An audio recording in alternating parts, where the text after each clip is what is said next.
It's amazing what a fresh perspective can teach us.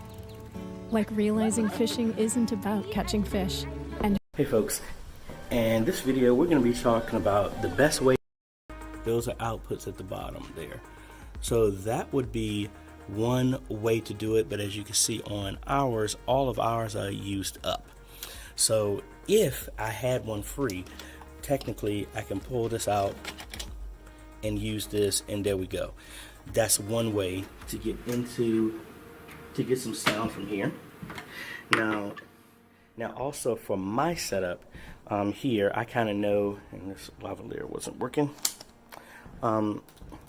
We actually convert our sound using this Behringer Ultra Match because it converts it for the sound of our original ATEM.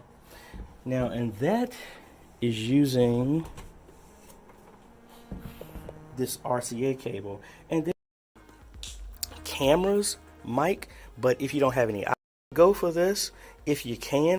From right here in this example, the shotgun, I mean, there are other cameras where people have XLR right there in the camera, and then especially if you're getting sound from your sound system, this will work because now it's going to send everything over the HDMI to get into your ATEM Mini.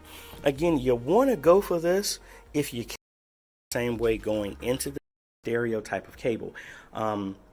Now, another way you could do it, and this is what I used to do with my ATEM when the XLR stopped working on my Studio HD, is to route all of the sound through one of the cameras, this RCA cable. And there are plenty of other cables to use to adjust this as well. And I don't know why this changed color on me. If you really need something, is you can come out from your headphones. As long as you get a good mix that's coming out, I can just come out with another stereo cable and go right into the ATEM that way to get sound. Those are some of the best ways. Mainly, you're going to have to convert it anyway to a stereo type of cable.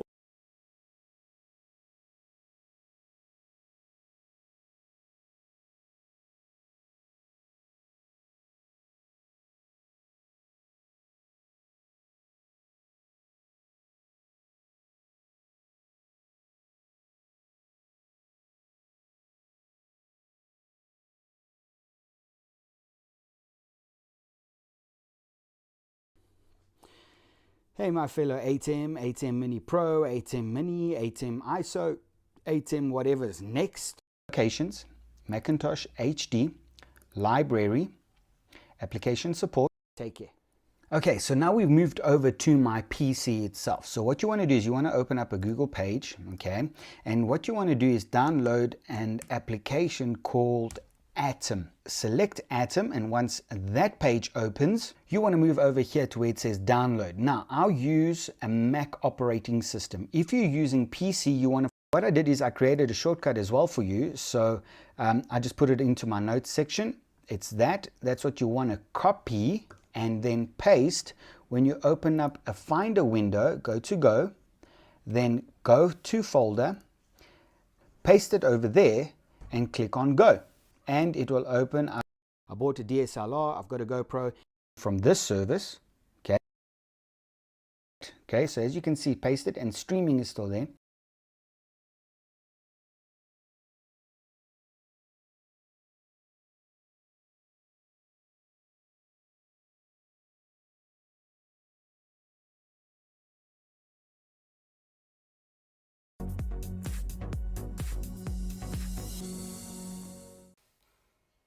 Hey everybody, welcome back. This week I want to discuss a couple of different things.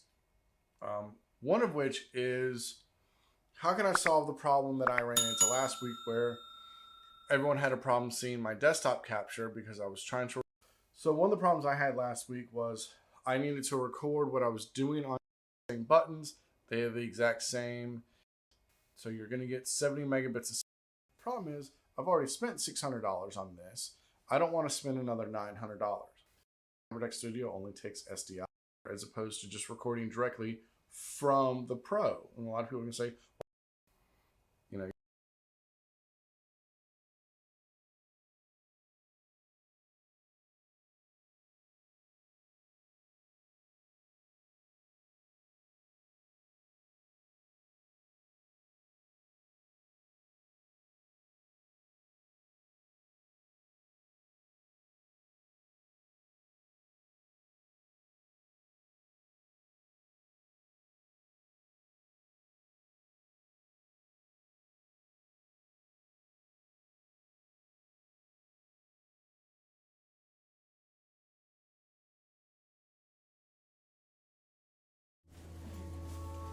Rick was born in 2014. He was diagnosed. Hi, I'm Grant from Blackmagic Design, and today I'd love to show you some new updates we've been working on. Obviously, working very hard on considering the circumstances we've got going on at the moment. We've also got some new products to show you, so let's have a look. Now, the first thing I thought would be worth doing is doing a bit of a summary on ATEM Mini. Everything we're going to be showing you is going to be built on top of what we're already doing with ATEM Mini now, so I think it's probably worth just starting with a summary of kind of its feature set. Now, we've been very happy with the response to ATEM Mini. Yeah, we worked very, very hard on it, and it's been remarkable what we've been able to do. You know, it's an all-in-one control panel-based design, so what that means is the switcher and the control panel are actually the one single unit. It's very easy to use. You just push the buttons on the front to change between cameras, so it couldn't be any simpler. It outputs to USB as a webcam, so you can use any video software such as Open Broadcaster if you're streaming the video. It even works with Skype for presentations. It's got 4 HDMI inputs, so it can support up to 4 video cameras, such as low-cost consumer cameras like I have here. You know, as you can see, I've got that plugged into input 1. That's just a cheap consumer camera. Now, these HDMI inputs also work with computers for like slideshows if you're using PowerPoint or Keynote, and also they work with gaming consoles. That's because each input has got a separate Teranex scaler and standards converter, so you can pretty much just plug anything in and it works. So you can actually set the switcher standard independently of what the video formats are. Cameras work by sending the information from the. I'm doing black. That's the adapter brand here. So that's all you need to do. You just need to go into the internet sharing. And that's on a Mac. On Windows, it's a different setting, but you can do the similar thing on Windows. And now I've got the internet on this, and it's going out through the Wi-Fi. Now, what that also means is that we can set up to do streaming. So what I'll do is I'll go and select